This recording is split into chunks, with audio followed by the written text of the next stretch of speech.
So, yes, today's Bible study we're going to talk about holiness.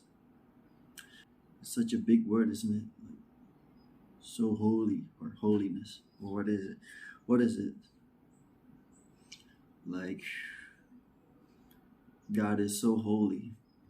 Like, what does it mean? It's such a, I think it's one of the overplayed, well, in a sense, overplayed word in, like church or Christianity. But what does it truly mean? Like, what do you guys think? But this is what I got from my Bible study. It's open for discussion. So yeah, holiness. God's holiness equals. If you look at my previous video about salt and light, I talked a lot about light.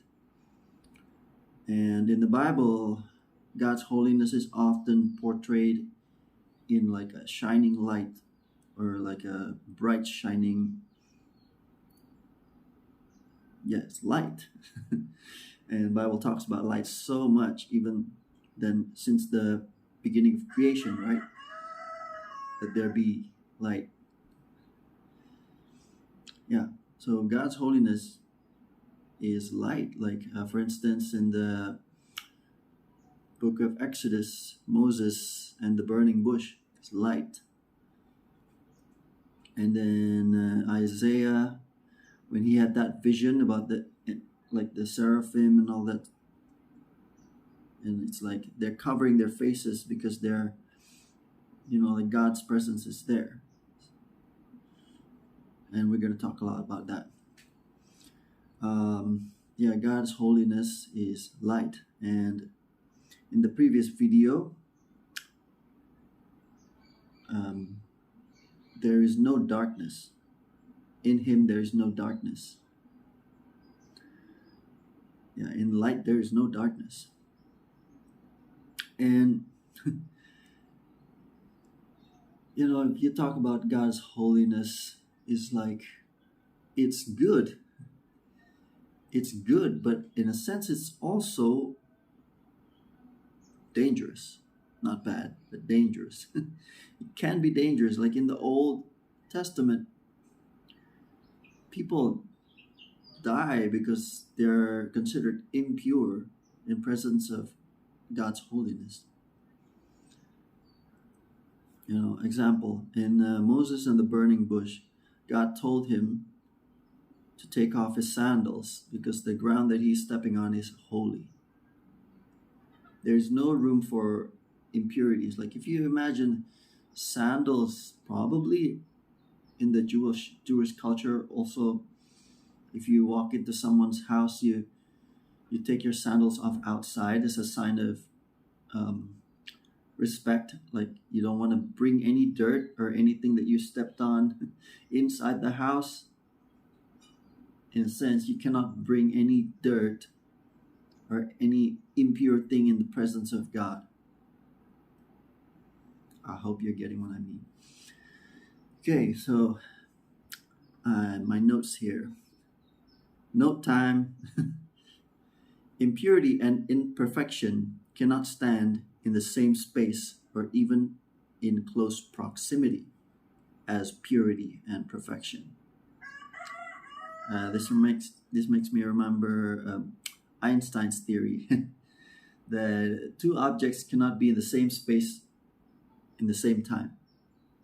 Like, for instance, my two hands cannot be in the same space in the same time. Like this is one hand here, and this is another hand here. But they cannot be here at the same time. Like even this is not the same place, right?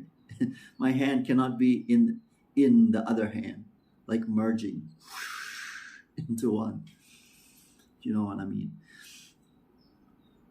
Yes, so we cannot be in the same space, like impurity cannot be in the same space in the same time as perfection and purity. Just doesn't make any sense. And in the Old Testament, God gives strict laws for Israelites before they were unpure, and they have to do these like rituals to purify themselves. Like they cannot touch dead things, they cannot touch diseased things or anything that can be in the same line as death. Like dead bodies or filthy things, they cannot touch them at all. But if they do touch them, there are ways to make them pure again. Like that's the whole book of Leviticus. It's a whole book. Yeah, that's how it worked back then. You have to be pure and perfection. Like even the priests cannot enter God's presence just like that. They have to purify themselves, and only one per year they can go into the Holy of Holies and do the rituals. And if they're not pure, they just die. That's the implications of being impure. That's in the Old Testament. There's also, example, Moses in the burning bush. God told him to take off his sandals because he's standing on holy ground. And Moses also covered his face in fear. That's right. God told him not to come any closer. It's for your own good, Moses. Don't come any closer. Yeah, in God's temple that's where a place where God's presence abides. It's called the Holy of Holies. If a priest goes in there as in impure state, he will die. So that's why it's dangerous. It's like us coming too close to the sun. It's not like God is punishing us. God is punishing those priests for being impure. It's just if you get close to the sun, you die. It's just like an implication of it. Cause and effect.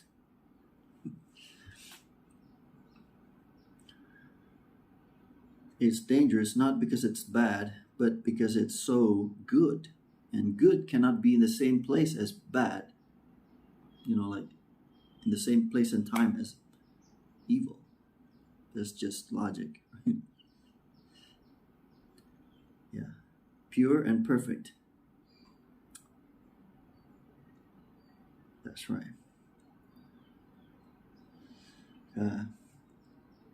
Not only is God holy, but also, oh yes, this is good. So in the temple, there's like certain spots where you can just come in, and then there's certain spots that you can not enter because it's where the presence of God resides. God's holiness is there. So God's holiness is not only is God holy, but also the place that surround God is also holy. Yeah. Like Moses and burning bush. Like if you get any closer, Moses, you're gonna just don't get any closer. That's what God said. I'm just gonna read this. Exodus 3:1-6. Now Moses was tending the flock of Jethro, his father-in-law, the priest of Midian, and he led the flock to go back to the desert and go back to Horeb, the mountain of God. And the angel of the Lord appeared to him in flame of fire from the midst of a bush. So it's an angel of God. It's not even God himself. It's just an angel. But God's presence is there. So he looked, and behold, the bush was burning with fire, but the bush was not consumed. Then Moses said, I will now turn aside and see this great sight, why the bush does not burn. Verse 4, so when the Lord saw that he turned aside to look, God called to him from the midst of the bush and said, Moses, Moses. He said, here I am. Then he said, do not draw near this place. Take your sandals off your feet, for the place where you stand is holy ground. And then he said, I am the God your father, the God of Abraham, God of Isaac, God of Jacob. And Moses hid his face. He was afraid to look upon God.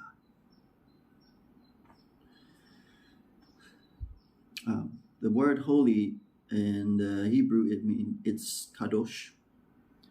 If you look at the meaning, it means unique, like set apart or designated. Something that's designated for a specific purpose, in this case is for God, is a holy. Like Holy Bible. Some people say Holy Bible is the holy word of God, but not, of course, not the physical Bible.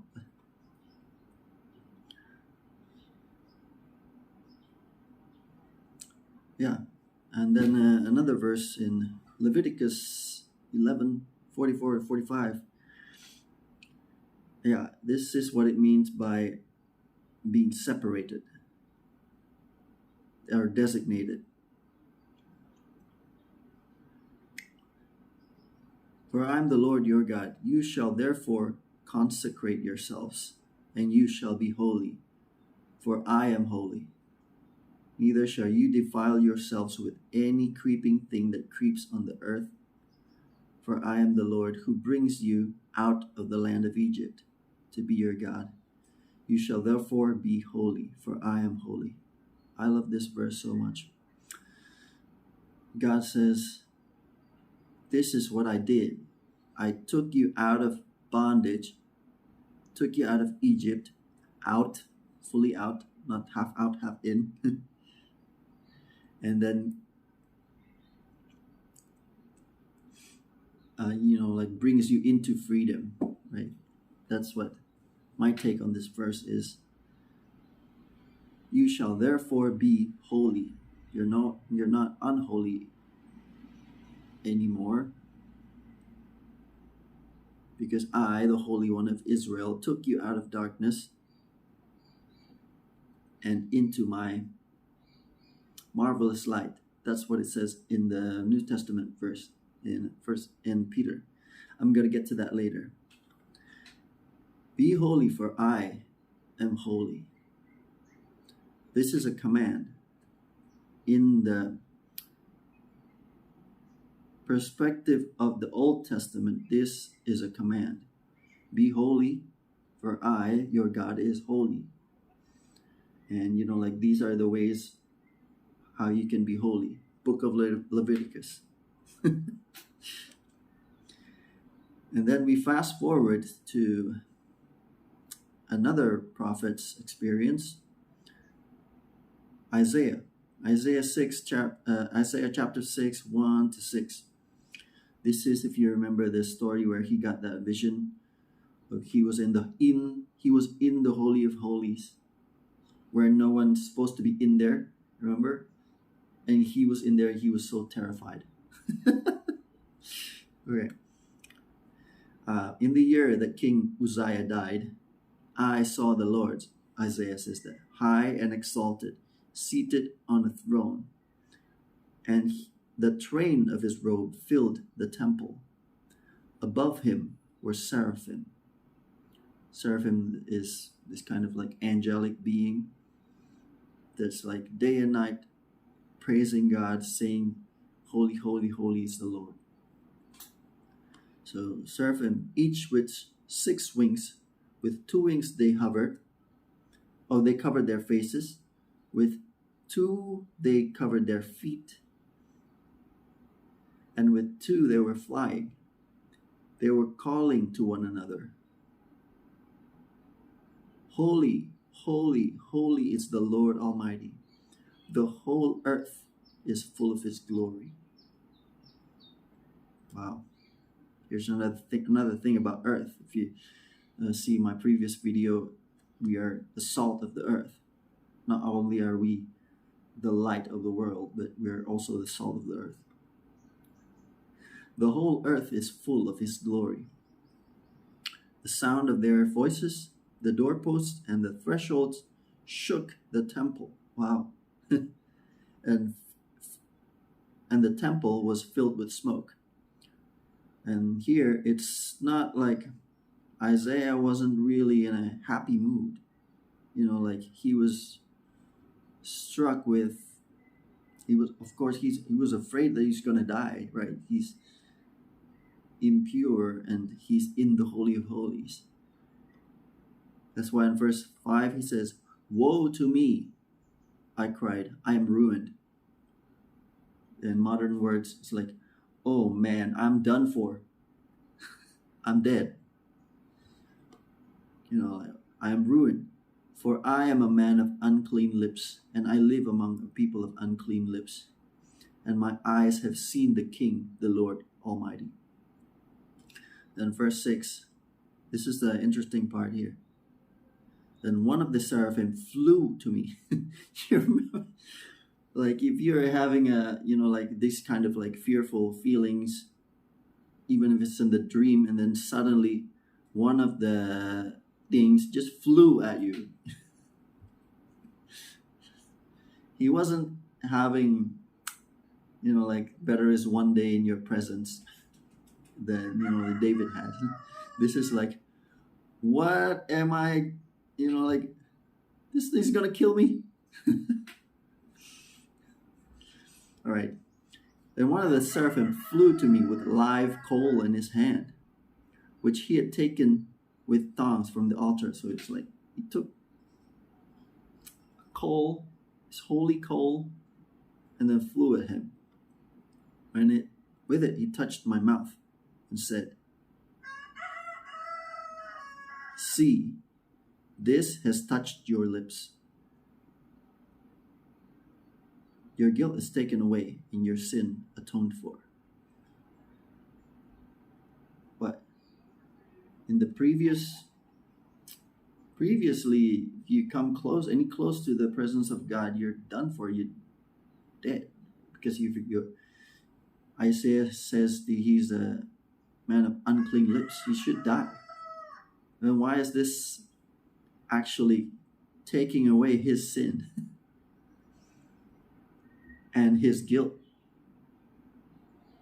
Your guilt is taken away. It's like, wait, what? And your sin atoned for. So he was afraid because he was impure and standing in close proximity with the holy God. But strangely, when the coal touched his lips, it did not kill him, which it should have done in the previous books of the Bible. But instead, it made him pure.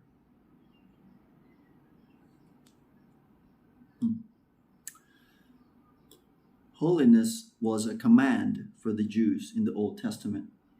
It was a command: "Be holy, for I, the Lord that delivered you from Egypt, is holy." It was a command for the Jews in the Old Testament, but for us who are redeemed, it's an activation. The light is in us already, and we are in the light. I'm going to talk about this here in this verse, 1 Peter 1:13. Sorry, I'm not that good at video editing. There's no verses here, right? There's no verses in the air. All right. 1 Peter 1:13. "Therefore, gird up the loins of your mind. Be sober, and rest your hope fully upon the grace that is to be brought upon you, to be brought to you at the revelation of Jesus Christ." 14. "As obedient children, not conforming yourselves to the former lusts, as in your ignorance 15.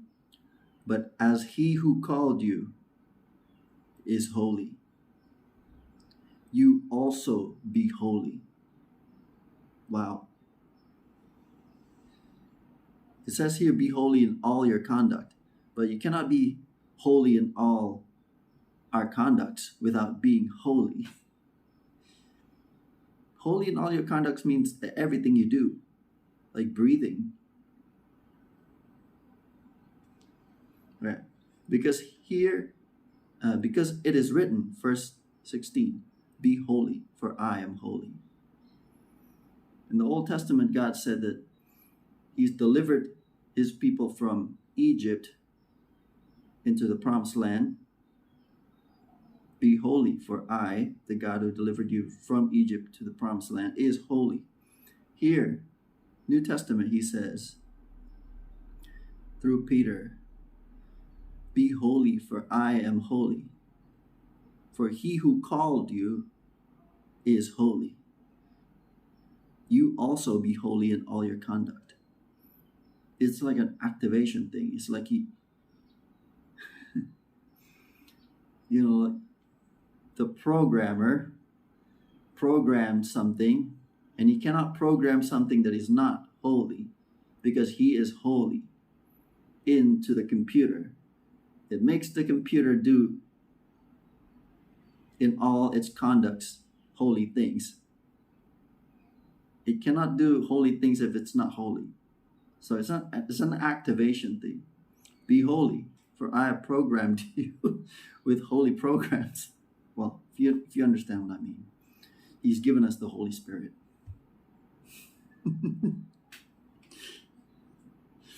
God's light.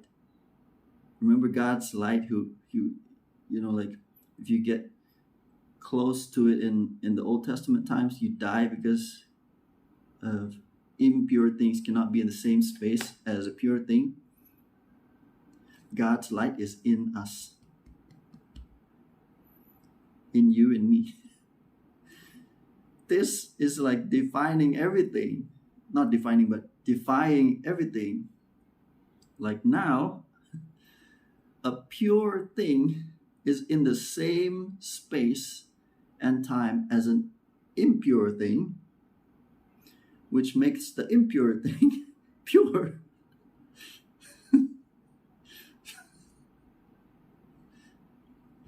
Wow. That's what Jesus did on the cross. All right, continuing on. Whew, you guys have to get it. God's light Himself is holy. He doesn't put His light in a bowl. Yeah, that's if you look at my previous video, maybe I will tag it here. I think I know how to do that. Like we are the light of the world, and Matthew said we are not. We're the light of the world, and we are not. Someone does not put a light and put it in a bowl. Instead, they put it in a lamp, on a lampstand for everyone to see. So God's light Himself, which is a holy light, He put in us. We're not bowls. He doesn't put light in bowls. He doesn't put His light in a bowl. He puts His light on a stand. We are the light, where everyone can see and glorify Him. Yeah. Through our good deeds. The Bible also says, through our good deeds, everyone will see and will glorify God.